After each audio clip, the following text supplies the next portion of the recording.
नीतीश कुमार ने वक्फ बिल को समर्थन देके उल्टा तीर अपने ऊपर ले लिया है। इनके पार्टी में बगावत की चिंगारी लग चुकी है और धुआं उठना भी शुरू हो गया है। पार्टी से लगातार मुस्लिम नेताओं के इस्तीफे का सिलसिला जारी है। पहले कासिम अंसारी ने पार्टी पर विश्वास तोड़ने का आरोप लगाते हुए इस्तीफा दे दिया।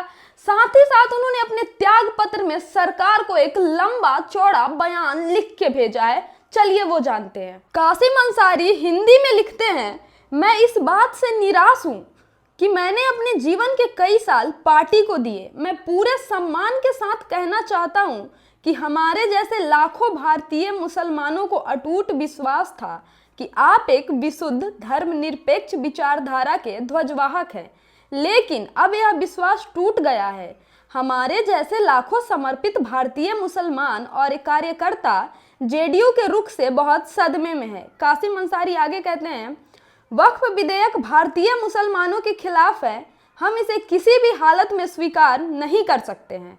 यह विधेयक संविधान के कई मौलिक अधिकारों का उल्लंघन करती है और इस विधेयक के जरिए भारतीय मुसलमानों को अपमानित किया जा रहा है। न तो आपको और न ही आपकी पार्टी को इसका एहसास है।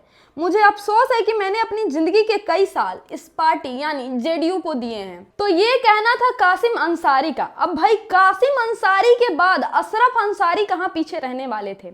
अल्पसंख्यक विंग के प्रमुख अशरफ अंसारी ने भी अब जेडीयू से इस्तीफा दे दिया है। उन्होंने अपना त्याग पत्र जेडीयू के 2 बड़े नेताओं को भेजकर पार्टी से इस्तीफा दिया है।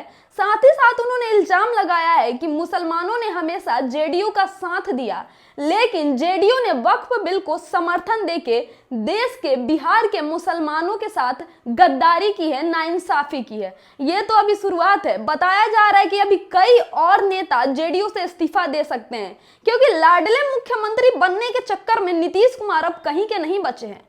तो सबसे पहला तो अपने मुस्लिम वोट बैंक में नुकसान करवा के बैठे हैं और पार्टी में बगावत का दौर शुरू हो चुका। इसके बाद जेडीयू के एक और गद्दावर नेता गुलाम रसूल बलियावी ने भी पार्टी पर मुसलमानों के साथ गद्दारी का आरोप लगाया है। उन्होंने कहा है कि सेकुलर और कम्युनल में कोई अंतर नहीं रह गया है। देखिए वो क्या कह रहे हैं। वो कह रहे हैं कि अब सेकुलर और कम्युनल में कोई अंतर नहीं रह गया है।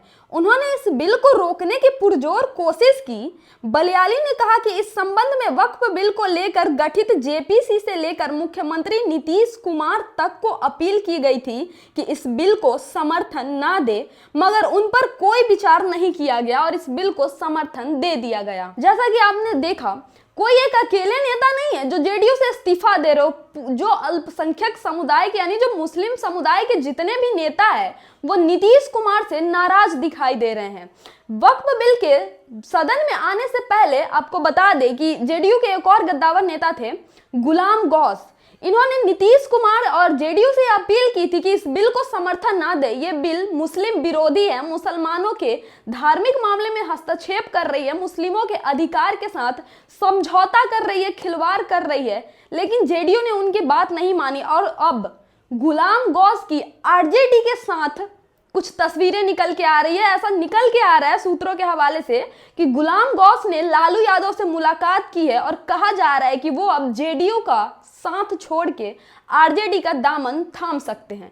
अगर ऐसा होता है तो नीतीश कुमार के लिए मुसीबत बहुत ज्यादा बढ़ सकती है। आपको पता हो तो इसी साल बिहार विधानसभा के चुनाव होने वाले हैं और चुनाव में कोई ज्यादा वक्त बचा नहीं है और बीजेपी तो पहले से ही ये राजनीति चल रही है कि कैसे नीतीश कुमार के नीचे से उनकी जमीन खींची जाए, उनकी सीएम की कुर्सी खींची जाए। और इस एक्ट के बाद, इस काम के बाद, वक्फ बिल को समर्थन देने के बाद नीतीश कुमार ने अपने पैर पर खुद ही कुल्हाड़ी मान ली है। एक तो उनके जो अल्पसंख्यक वोट है, जो मुस्लिम वोट बैंक है, अब उनके खिलाफ होते जा रहे हैं। उनके पार्टी के मुस्लिम नेता लगातार इस्तीफा दिए जा रहे हैं, नीतीश कुमार के खिलाफत कर रहे हैं, नीतीश कुमार की पार्टी छोड़ रहे हैं। वहीं दूसरी तरफ बीजेपी अपने मुख्यमंत्री बनाने के लगातार दांव पे चलती जा रही है।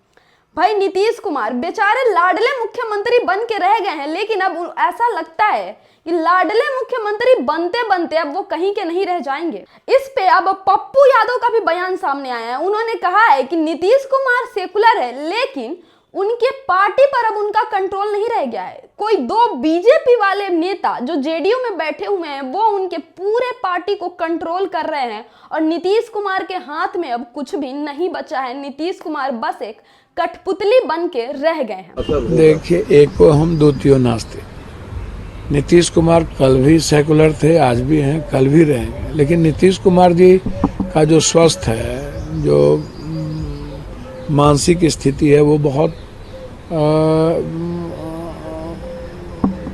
वर्तमान समय में बहुत अच्छा नहीं है।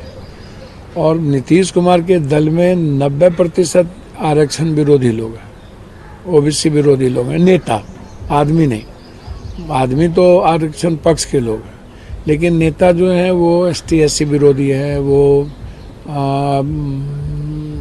अम्बेडकरवादी विरोध के लोग हैं, गांधी विरोधियन लोग हैं। वो बीजेपी के साथ दूध मिश्री के तरह मिले हुए हैं। आप इसको समझिए और इसको समझना होगा आपको। चंद्रबाबू नायडू की स्थिति देखिए, तो जो स्थिति जदयू को लगातार तलाक के मुद्दे पर या अन्य मुद्दों पर भी देखिए एग्रेशन, जो उनके नेता सदन में बोलते हैं, लगता है बीजेपी से ज्यादा एग्रेशन में वही है। अब बाकी का इस खबर पे आपको क्या लगता है? वाकई इस बिल को समर्थन देकर नीतीश कुमार ने अपना नुकसान कर डाला है, अपनी राजनीतिक जमीन खुद अपने ही हाथों से खिसका डाली है, या नीतीश कुमार इस बिल को समर्थन नहीं देना चाहते थे लेकिन बीजेपी के दबाव के बाद इस बिल को उन्हें समर्थन देना पड़ गया है, या फिर कोई सीक्रेट डील हुई है पर्दे के पीछे बीजेपी के साथ? क्या हो सकता है? आपको क्या लगता है?